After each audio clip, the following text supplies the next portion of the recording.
The Stars and Stripes All-Stars have arrived safely in Mexico City. The contingent of San Diego All-Stars traveling Thursday with KUSI's Matt Gilson and Jose Martinez, joining them to document this third annual international extravaganza. The day started with a 6:30 call time for a walk across the border to the Tijuana airport. For a few of the San Diego All-Stars, the flight to Mexico City was their very first time on an airplane. The part that really got me was the takeoff, you feel me? Like, the takeoff was epic. Like, we went to like 0 to like 400 real quick. I was like, oh, like, I just had a stuck face, like, my whole, I was holding my breath and everything just cause, like, I don't know, like, I never felt it, you know what I mean? Like, I was just like,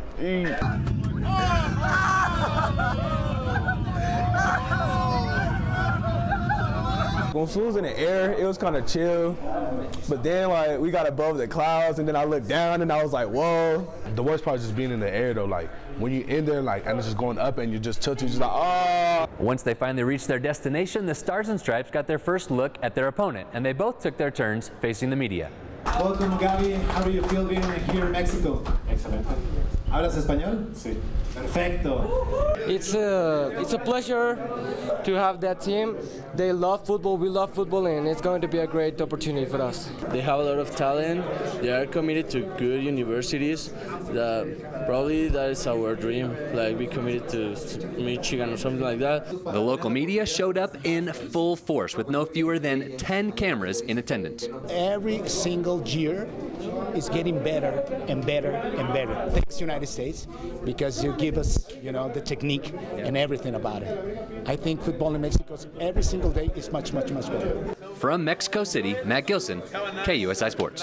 All right, Matt, thank you very much. And we're just getting started with our prep coverage. High Tech High taking on the Storm, taking on Vista in the first quarter. The Mariners, Justin Stonebreaker with a three of his 21. Then the Storm's Daryl Nagel finds Chandler Makings, who scores in the paint. Home Tech gets the win, or make that High Tech gets the win in the final 75-64. Heading over to Guajome Park, the Academy taking on Tri-City Christian. Junior Chase Webb with 14 points, but Guajome Park senior Christian Garrett with 15 points, and senior Michael Simmons adds 18 the final, 67-61.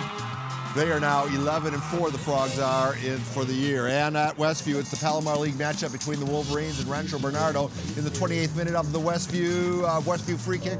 Jacob Johnston, who scores the first goal of the contest. Then in the 43rd minute, watch as Westview's Alex Vivar goes over the defender, then between the legs of another to score one of the best goals of the season in the win for the Broncos. Right there, the final 2-0. Wolverines improved to 2-0 in league play. Did I see that? The Wolverines won that one.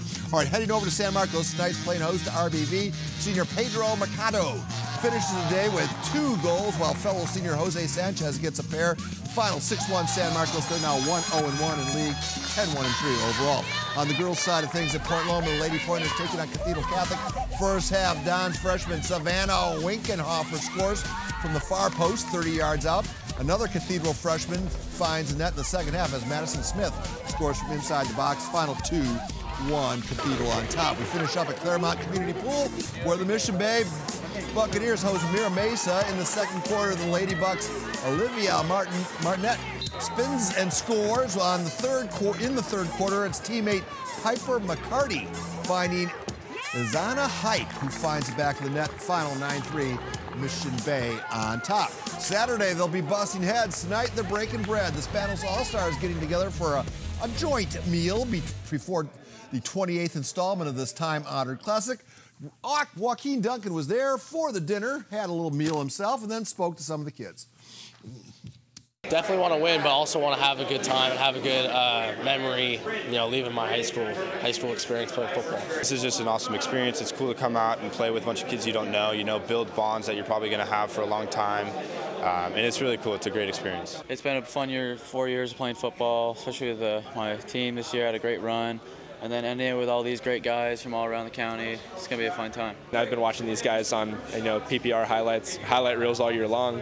And it's just kind of like, wow, I'm one of those guys now. It's pretty incredible.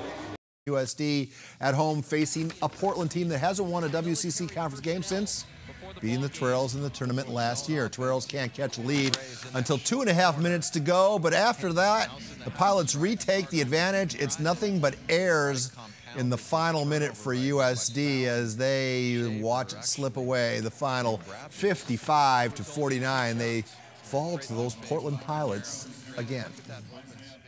Didn't shoot the basketball very well, but we still pride ourselves on being able to defend. When you play a team like Portland, who is 0-6, haven't won a league game in a while, they're very desperate. It was a tie game with like 3:30 to go, and so on the home court, that's all you can ask for, and we just didn't come up clutch in the end.